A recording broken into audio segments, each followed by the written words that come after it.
topics and opinions expressed in the following show are solely those of the host and their guests and not those of W4CY Radio, its employees, or affiliates. We make no recommendations or endorsements for radio show programs, services, or products mentioned on air or on our web. No liability, explicit or implied, shall be extended to W4CY Radio or its employees or affiliates. Any questions or comments should be directed to those show hosts. Thank you for choosing W4CY Radio.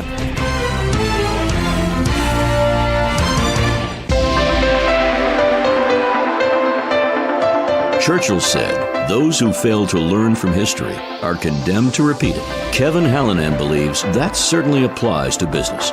Welcome to Winning Business Radio, here at W4CY Radio. That's W4CY.com. And now, your host, Kevin Hallinan.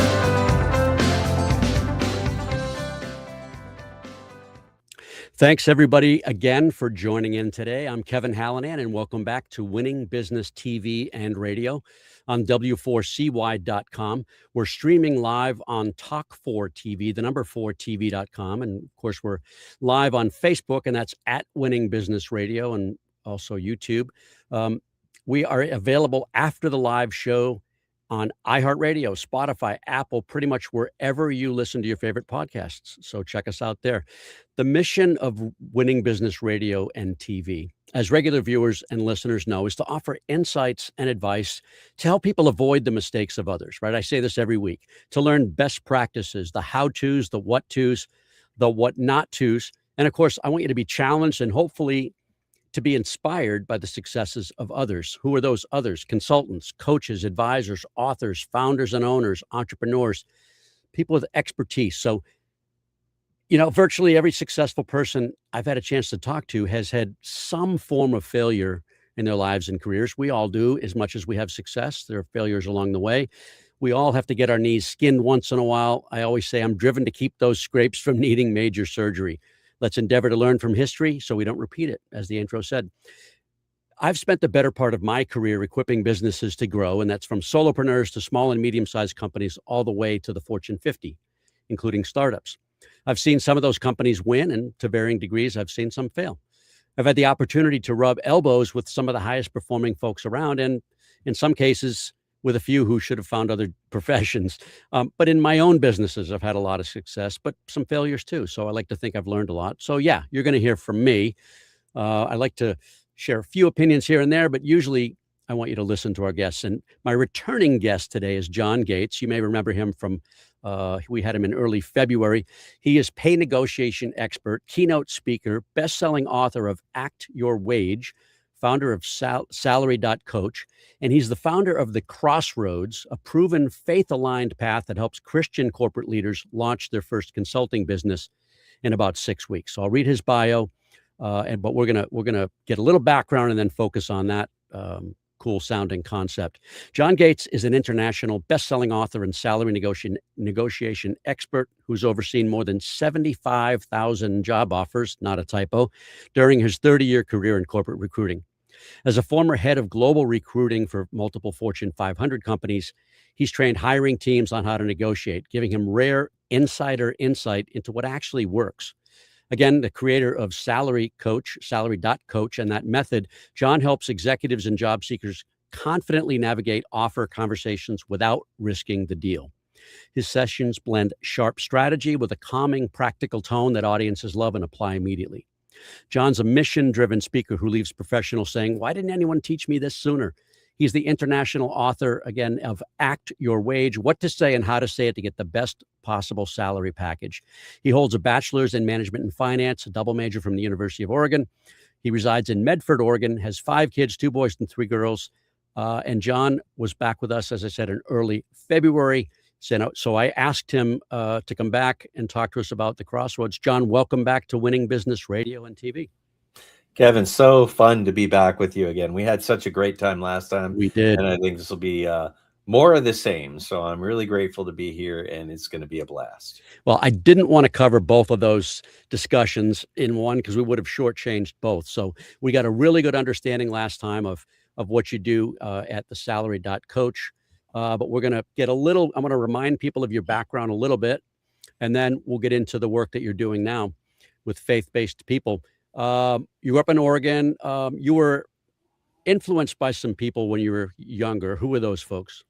Uh, well, lots of people. So I think Mm, my parents were probably the biggest mm, influencers, but moving out of, I think most people are influenced by their parents, but for sure. I think I got a start in entrepreneurism kind of young. Mm, Um, Interesting story. Like one of my first jobs was working as a grocery store checker, and was going to get married and take my honeymoon off. And after planning that 6 months in advance, they told me, well, no, like, you're not going to get your honeymoon off here. You're on the schedule. So there it is. And I decided to quit and go on my honeymoon with no job at all. And I was 20 years old. Like, yeah, yeah. I wet behind the ears, not knowing much about anything, but I knew I was going to go on my honeymoon. And so I came back with no job. I actually ended up doing a couple things early that really influenced me, and this is before I went back to college and got my business degrees and so on. Mm, I sort of knew I was going to be a business owner, but worked. I was actually an Amway distributor early on, hmm and think what you want about that business. Like, I wasn't in it forever, but I was in it long enough to learn a lot of things about how to grow yourself Yeah, professionally. yeah. That was a major, huge positive influence on my business life. Amway has made a lot of wealthy people over the years, so there's a Yeah, lot to yeah. be said for that. It's not for So everybody, but it yeah, didn't make respect me there. into like one of those wealthy people, but Hmm I learned a ton about how to interact with people and read people and build a business Mm, and things like that. And during that same time, like, I was trying to grab onto anything I could in a weak economy. I yeah. actually ended up selling Kirby vacuum cleaners door to Oh, door. that's great experience. And that's as terrible as it sounds. Like, for anybody here Yeah. imagining what that might be like, it is really rough. Like, you're 20 years old and your Mm, job is to go out and sell vacuum cleaners. I learned how to sell, though, during that time. A couple of those old, like, grizzled veteran mm, um, vacuum cleaner guys would yeah, teach me how to isolate objections and how to yeah. close the deal and stuff That like is the truest cold call, right? Physical that. knock on the door. Yeah.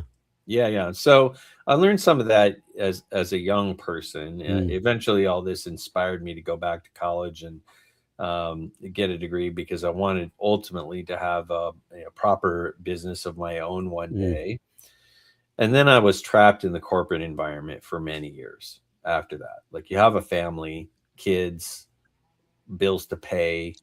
You get a job with a salary, direct deposit, health insurance, that's right. all That's those right. good sort of The golden false. handcuffs, right? Yeah, yeah, it is kind of golden handcuffs. I was talking with another, like, a Christian missionary, about what I'm doing here in the Mm, Crossroads, and he said, you know what, Christians should never feel like they are handcuffed anywhere. mm, that's And good. it took me kind of a long time to learn that lesson, but lots of influential people throughout my life. I think those are two big influencing things for a young person, formative experiences, um, early in the world of business, and being somewhat independent. Did you grow up in a Christian home, or what's your faith journey look like? Ah, that's a very interesting question. So, no, I didn't. I actually discovered Christianity a little later in life, when I was in my mid 20s.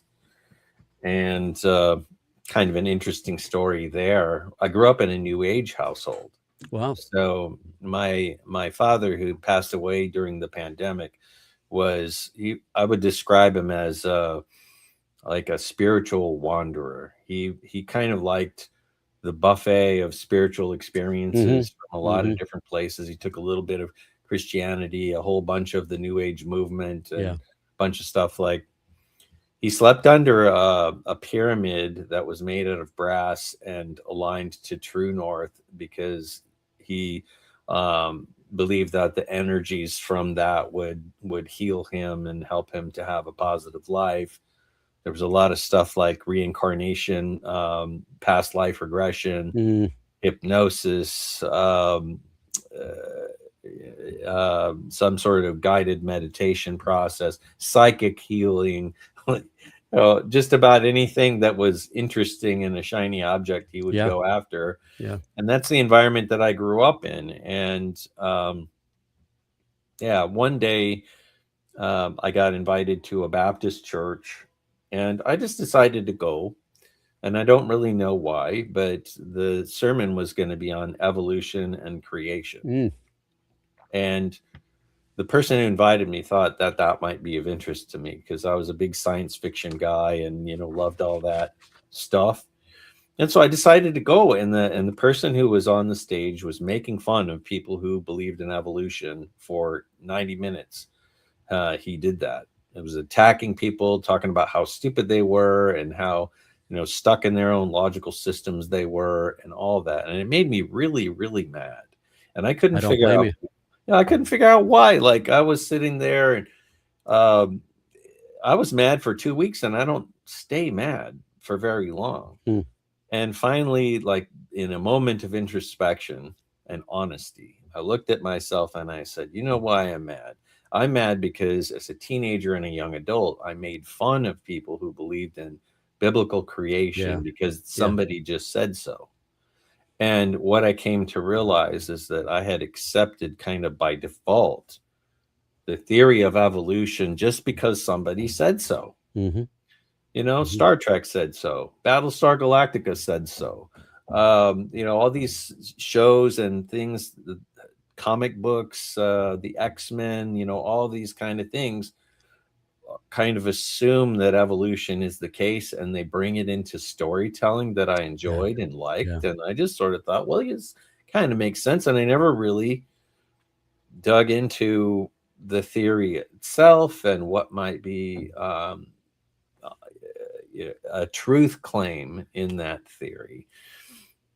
I spent the next 2 years just digging in whatever I could find on theories of creation and evolution and all that. And after that, I kind of came away thinking, it takes more faith to believe in evolution. Actually, I agree. that was my honest take. And which sounds ridiculous to those that don't understand, but I agree with you. Yeah, I mean, that's just where I landed, right? Yeah. After all that research, that's where I landed, that the folks who are wanting to believe that life came from nothing and then changed over millions to billions of years, there's a lot of faith in that belief system, faith that actually defies science to some degree. And so, but there's also plenty of doctrine which lines up with science and it explains absolutely. Science. Yeah, They're not mutually exclusive at all. Right, And not at it all. was like a Not at really all. cool discovery. It's like, well, I guess I'm thinking and seeing that there's more evidence apparently to support that there was some sort of intelligence that drove the existence of the universe and me. And then I started wondering, like, okay, if some intelligence created me, what's my responsibility to him, her, it, them, whatever it is? And that sent me down another research path where I just started trying to find out, all right, if there's a creator, who are they and what do they want? And I studied every major religion in the world and a bunch of the minor ones and started pulling the threads of the truth claims. And honestly, Kevin, I didn't want it to be Christianity. I wanted it to be Zoroastrianism or some sort of like, I wanted to be the guy that found the truth. Cool, right? Not here. It's way over there. Yeah. Isn't that cool? Like, that's just my personality. Yeah. And so I was actually a little bit disappointed that I settled on Christianity as being what I thought was the most defensible, most logical, most historically accurate, most like all of the truth claims seemed to be supported in a way that I could accept and understand them. And so I accepted the story of Jesus and the resurrection and all of this up here in my mind way before I really understood what it was going to do to my heart. Well, you read Lee Strobel, you read Nicky Gumbel, and there are many others who have had similar experiences. Lee Strobel being a lawyer, he set out to disprove Christ and became, the Christ's case follower. for Christ, right? The case and for Christ. I read a bunch of those works. I ended up reading a lot of C.S. Lewis. Yes. And I love the way that C.S. Lewis reasons through things, and it just it just seemed like finally now I had some understanding and some structure that I could regard as truth, and then I could build on top of that. All right, John, we're going to take our first break. Some of you are saying, well, how could such a faith-rich, Christ follower be such a corporate guy? We're going to learn that in about 60 seconds. We'll be right back.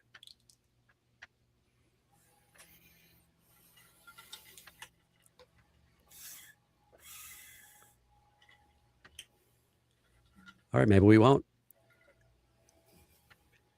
All right, let me ask that question. After this question, we'll go to commercial break. How does a guy who's a Christ follower navigate all those corporate positions you had? Aren't they contrary to one another? Yeah, they are to some degree. Like it's easy for a Christian to be an employee. Like you can certainly do that.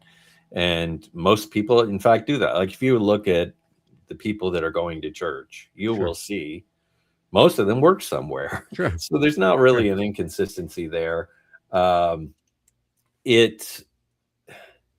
Here's where the inconsistency was for me.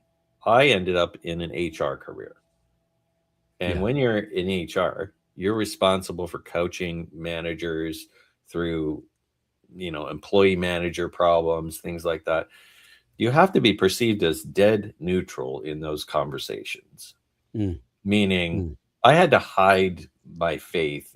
I felt like I did because like as soon as I counseled a manager that it was time to fire the non-Christian, or I'm going to advise that they promote the Christian or something like that, it appears or feels like my own bias is in that room. Right.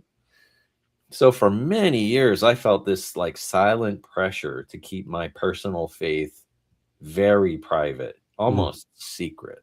And it took me a long time, like a long time, even after I left the corporate fold, to feel safe talking about God, talking about Jesus, talking about my own faith and letting it guide my business life.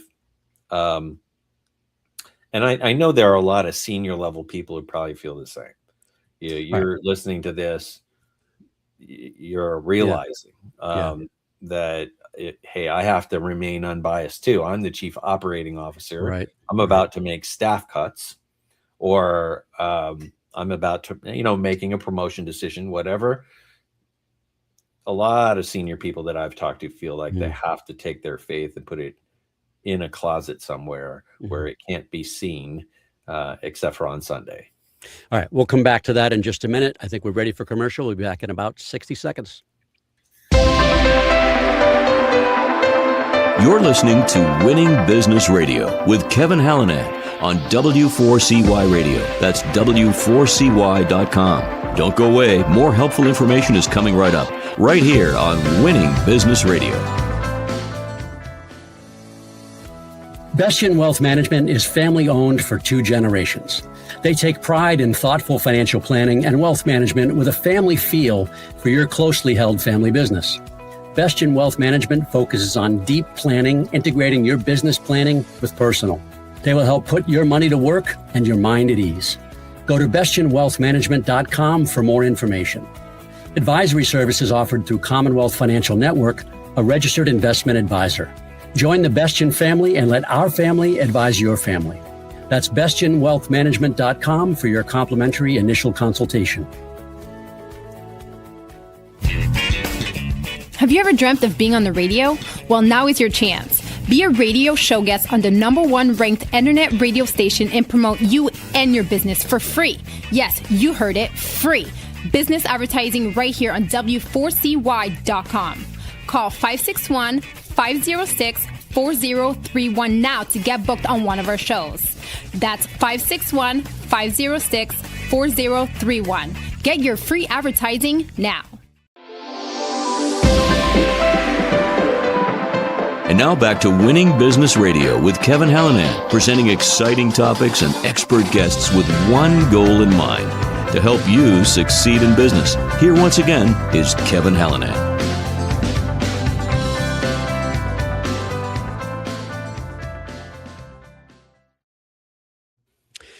All right, we are back with John Gates.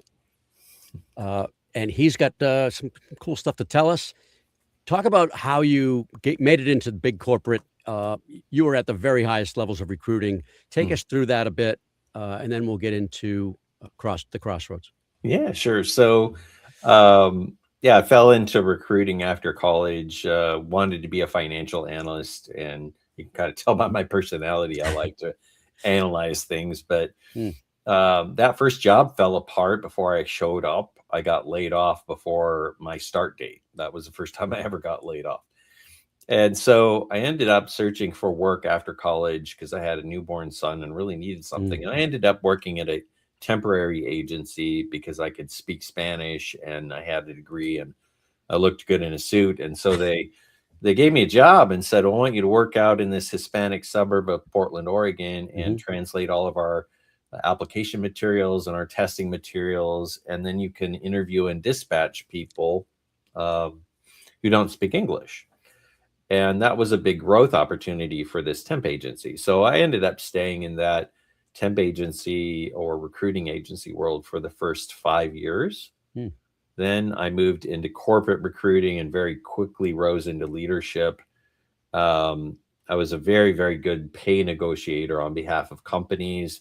And that opened up a lot of training opportunities to teach other recruiters. And I ended up in leadership pretty fast.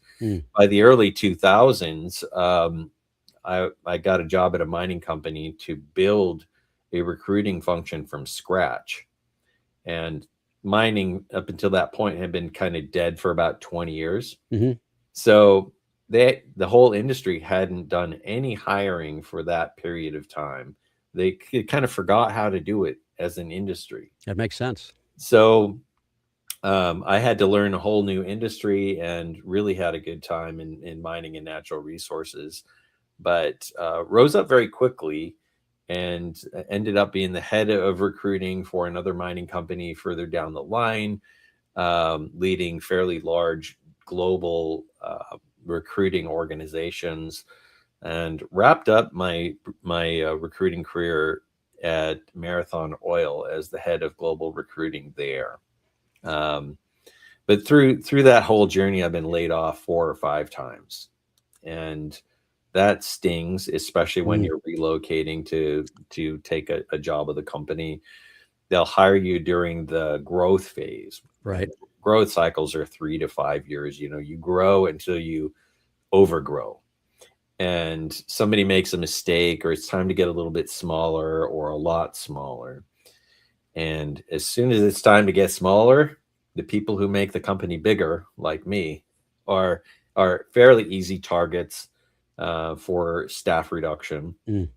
So at the end of that process with Marathon Oil, I just got tired of that cycle, wanted to take more control, and I started my first independent consulting business then in 2016. Recruiting Transformations, it was called. Yeah, I started that and made a ton of mistakes. Like when you started this segment, Kevin, you talked about skin and knees and getting beat up, and like I was really good in my realm of recruiting process. That was like I was a world recognized expert in how to fix broken process in functions. So I had this awesome consulting idea. I was going to go out and help companies to fix these broken processes, but I had no idea how to get hired as a consultant, how to market myself as a consultant, how to charge. Like I stole all kinds of money for myself. Here I am, one of the best negotiators in the world, still struggling from things like imposter syndrome and self-doubt and all kinds of mindset holes that cost you money when you're a new consultant. And man, I hear consultants say this all the time. When they're first starting out, they say, I just want to get a couple of clients under my belt. Right. And then I'll figure out pricing, or I'll raise prices then. Or I'll even give it away. Like my priority right now is to get this thing going or whatever. And they end up giving away 5 or sometimes even 6 figures of fees that they don't have to give up. And so that's kind of where Salary Coach, which is my negotiation coaching business, and the Crossroads overlap some, in that we're talking about some of the same concepts in those businesses. Salary Coach helps people who are looking for another job to negotiate favorably with the company.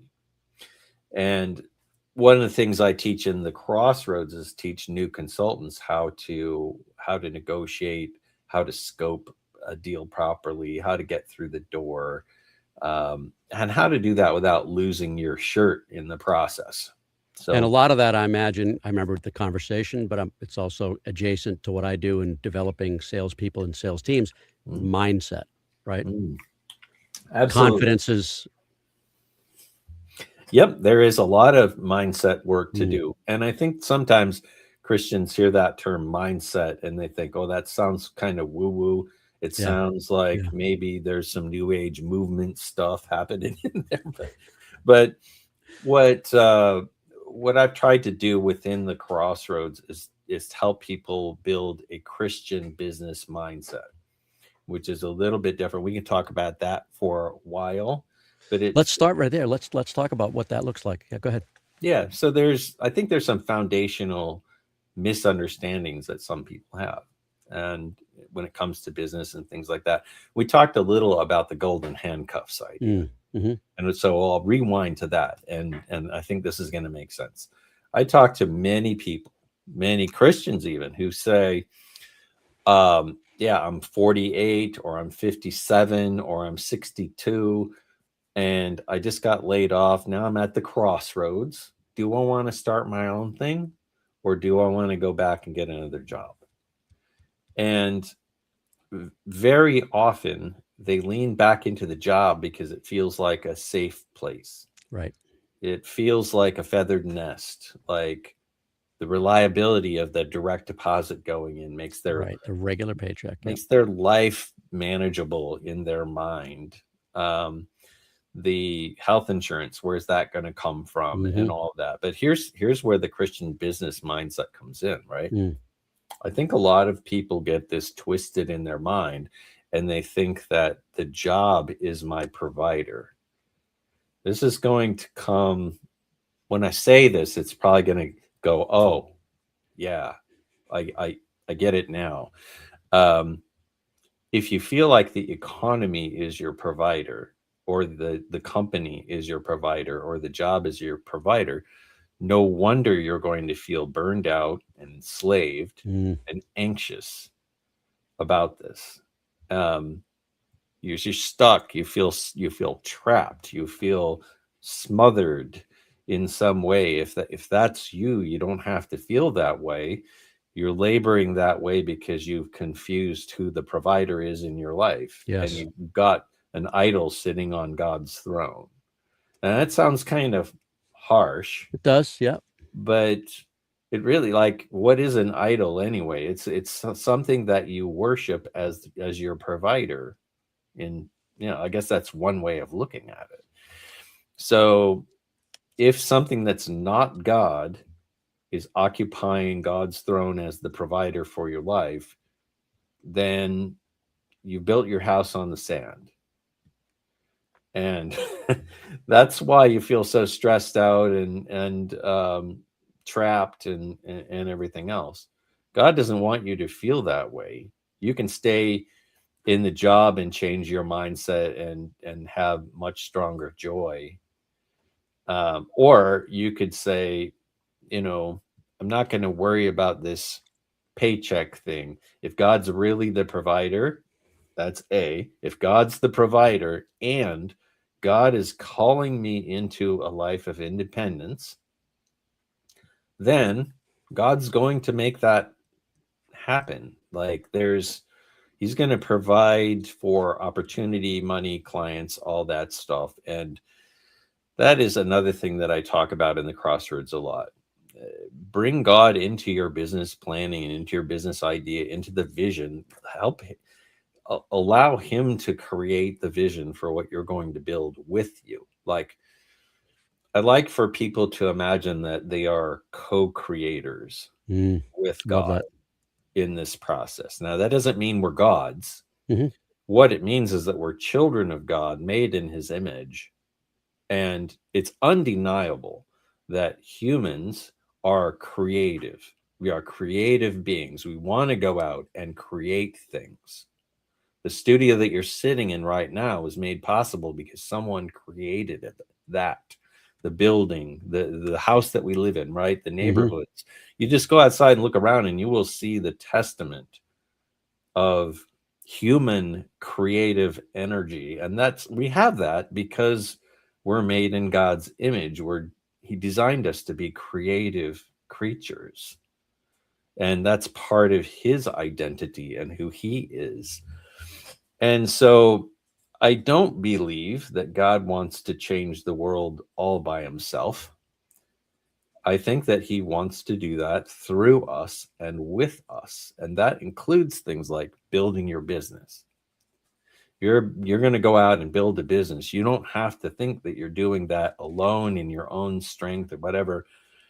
If you have a persistent desire to do this, and you, through prayer, that desire gets stronger, not weaker, and you have spiritual people that you trust are coming to you and saying, Kevin, you've been talking about this a long time. I really think you should do that, whatever.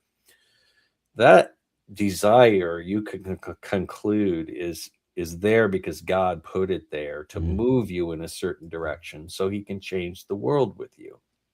All right, pause on that thought. That's a great place to pause. We're going to take our second and last commercial right here. We'll be back in another 60 seconds. You're listening to Winning Business Radio with Kevin Hallinan on W4CY Radio. That's W4CY.com. Don't go away. More helpful information is coming right up, right here on Winning Business Radio. Bestian Wealth Management is family-owned for 2 generations. They take pride in thoughtful financial planning and wealth management with a family feel for your closely held family business. Bestian Wealth Management focuses on deep planning, integrating your business planning with personal. They will help put your money to work and your mind at ease. Go to bestianwealthmanagement.com for more information. Advisory services offered through Commonwealth Financial Network, a registered investment advisor. Join the Bestian family and let our family advise your family. That's bestianwealthmanagement.com for your complimentary initial consultation. The YP.com website is your local search engine. If you're looking for a good restaurant, it can help you find the right one nearby with ratings and reviews. Or if your car breaks down, you can use the YP app to find the closest repair shop. Or maybe you're just looking for something to do on a Friday night. Well, it has great local coupons for all sorts of things in your area. No matter what, when, or where, if you're looking for something, YP Local Search can help you find it. So go to YP.com or download the app to search local, find local, and save local. And now back to Winning Business Radio with Kevin Hallinan, presenting exciting topics and expert guests with one goal in mind: to help you succeed in business. Here once again is Kevin Hallinan.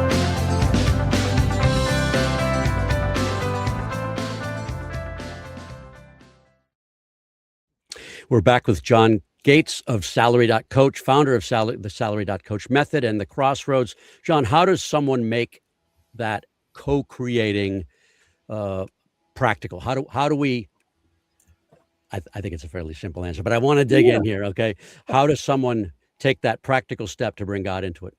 Yeah. Well, I think you've got to do that through some prayer. And the whole first week of the program that I have built in the Crossroads, which helps somebody to launch a coaching business or a consulting business in 6 weeks, right? It's a 6-week long program. It's spiritually grounded for Christians. The whole first week, though, is working with God to go from a large number of options down to one that you're going to really feel some alignment on. And so there's a prayer process. There's some AI work actually in there to help brainstorm some ideas. There's some analysis around how did God make your personality? What are the problems you really love to solve? What's your communication style, your personality, all that. So all of that creates a long list of options. And then through the first week, you're just narrowing and narrowing and narrowing and narrowing until you get to the one that you really feel aligned with God on. And part of the alignment, too, is asking questions like, who do you dream about serving? And anybody that hires a consultant, a customer, whatever you want to call them, you're going to be serving them. You're going to be helping them. And so imagine it this way. Instead of selling somebody something, you're going to be answering their most painful prayer.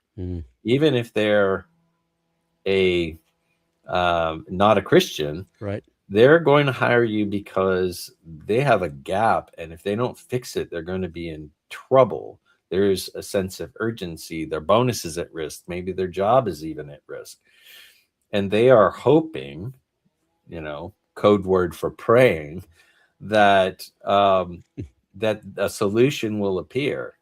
That somebody's going to save their bacon, or they're got to figure out a solution to this problem. And so as a consultant, you can dream about with God, you dream with him about who is it that you really desire to serve. What problem do they have that you know how to fix? And that's kind of the kernel of how you can align with God on this stuff. And then once you get solid with him and you understand that this is the way God wants you to move, then he can become what I call a CDO. Like, you're going to hire him on your payroll. He's going to be the chief door opener for you. Because like I said, I'm stealing that with full credit to you. Yeah. Steal it, man. So he wants to work with you, like to make this vision real. So that it's not just about putting money in your pocket. It's about changing the world in a positive way. It's relieving somebody's pressure and answering someone's prayer. It's a very different approach to how you're thinking about this. And your anxiety about where's the money going to come from? Am I going to have enough to pay my bills and all that? When you feel that deep alignment with God, that rests a bit in you. You don't have that crippling thing that's going to push you back into those golden handcuffs. How did you come up with this Crossroads concept? Yeah, interesting question. So I've been running Salary Coach now for the last 4 years. Yeah. And a lot of my clients are senior level people, department heads or C-level folks in the corporate world. And some of those have lost their job during this weird job market that we're in. It's probably the softest, weirdest job market I've seen in my 30-year career. And it's extended back probably about 3 years. It's been weird. And so I started working with these execs that have been dismissed, downsized, caught in a merger and their position was eliminated or something like that. And they got a nice severance plan, but they realize that they're in a dangerous position, that they need to land something and get something going quickly before their severance falls, 6 months happens quickly, right? Yeah, especially in that world. So, and I'll tell you guys a little secret in case I did not include this in the last session. But when you're an executive and you're in between, it's 10 times harder to get the next job because most of those jobs are filled through referral or executive search. Those search firms like Korn Ferry, they get paid a lot of money to fill those positions. And there are fewer of them, of course, at the top as well. Yeah. So the executive search firms, those retained agencies, it's not unusual for them to have a 6-figure fee to fill that position. It could be $200,000 for a job that maybe pay $700,000 or $800,000 for a senior level exec, right? Now, how do they sell that to a CEO? They go to the CEO and say, I see that your chief operating officer position is vacant. you should hire us because we can give you candidates no one else can give you, that you cannot find on your own. We're going to go knocking on the doors like the vacuum cleaner salesman, and we're going to find the people that are happily working for your direct competitor, and we're going to bring them to you, and you're going to love it because they're the best. And so that's a sales pitch, and that's why you should pay us $200,000. And the CEO says, well, okay, I can understand that. That makes sense. And if they start presenting people that are unemployed that the company could find just by posting the job on LinkedIn or some other place, that CEO starts to wonder why he's paying them $200,000. And that's why, like, these are reasons why you need to have a consulting business if you're in between, so that it doesn't look like you're unemployed. It makes you more interesting to those search firms. They're more likely to present you if you have that. And so I had a bunch of clients in this position. It had been 5, 6, 7, 8 months since they got laid off. They were starting to just sweat it. And I'm saying, well, you know, I know how to help you start a consulting business. Why don't we do that? And it just sort of became a natural extension to what I was doing in Salary Coach. I launched 3 or 4 successful consulting businesses where these guys are thinking, wow, I've got real money coming in. Maybe this is my new career. And some, they're just happy to have some interim income, so they're not draining out their 401k to keep their kid in college. But in either case, they were able to stand up consulting businesses pretty quickly following my advice and avoid a ton of the mistakes that I made in the first couple of years. I'm going to point out 3 of those. You said without burning bridges, underpricing, or wandering in uncertainty. And I want you to dig into those 3 things. Those were intriguing.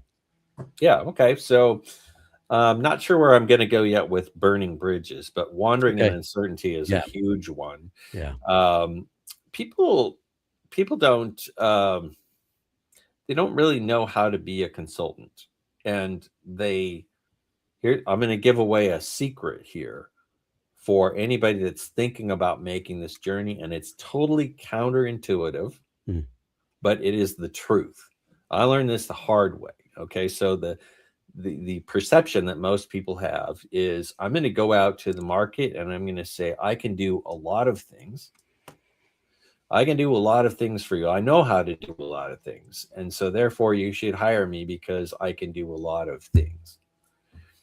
And that might be true as an employee, but as a consultant, that's not how consultants get hired. And consultants get hired because they can fix the specific, highly painful problem you have right now. Expertise. Yes. And when they go out to find the person that's going to save their bacon, they don't want to hire the person who can do a little bit of everything.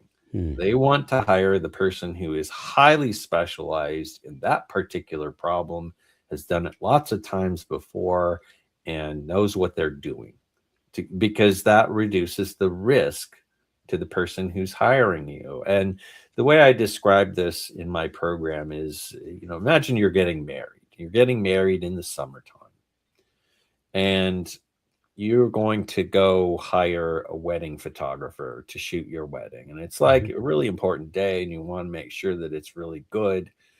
And so you go out and you try to find a photographer, and you find one person who does business headshots and product placement photographs and some nature shots and the occasional wedding. And then you find another person who does only summer weddings in your location. That's all they do. They do it all the time, all day long. They have a deep portfolio of all this. And so who are you likely to hire for your wedding? It seems pretty easy. You could apply the same logic to a surgeon. You're going to have open heart surgery. Are you going to hire the guy that does knees and elbows and the occasional open heart surgery? Or are you going to hire the person who does nothing but that procedure? Yeah. And the last one went pretty well. Yeah. So it's counterintuitive because we think we're opening the door very wide. And in fact, it's harder to get hired that way. It's easier if you have a narrow niche of people or a problem that you're solving. And that's something that I help people to refine and get down to something that's going to be profitable. Now, if you're thinking, well, I don't want to be doing the same thing over and over, that sounds like a dreadful hamster wheel. Don't worry, because this is just to get you in. Once you're in and you start to fix that problem that you're good at fixing, you're going to see all the other stuff. You bet. And you can make offers, and I teach people how to do that. Like once you're in, you can make an offer to do something else. It's just getting in that's the hard thing. That's the really, really hard part. Is that what you refer to, or is it something else when you talk about revenue momentum? Yes. I think you need to get through the door with a couple of defined offers, and that gives you quick successes. And then you can do what I call landing and expanding, where, you get in, you start looking around, you make additional offers, you deepen the relationship. And you can go from like a little thing that you're going to charge $6,000 for to an expanded scope of work that's $60,000 for the next month and a half or something like that. Revenue momentum, though, is getting a string of those successes until you're to the point where now you've replaced your corporate income and even surpassed it. It takes some time and some focus. Got to get off the business development hamster wheel too, because that's another awful trap. Yep. Like most people heard, well, this guy sold vacuum cleaners door to door. He must love selling. I absolutely don't love selling. And I think most people don't love selling. And you're right to think that it's going to be hard to go knocking on cold doors. There are other ways to build leads for yourself that are not uncomfortable, even if you're an introvert. I had to find a whole bunch of introvert-friendly workarounds because I'm a bit introverted myself.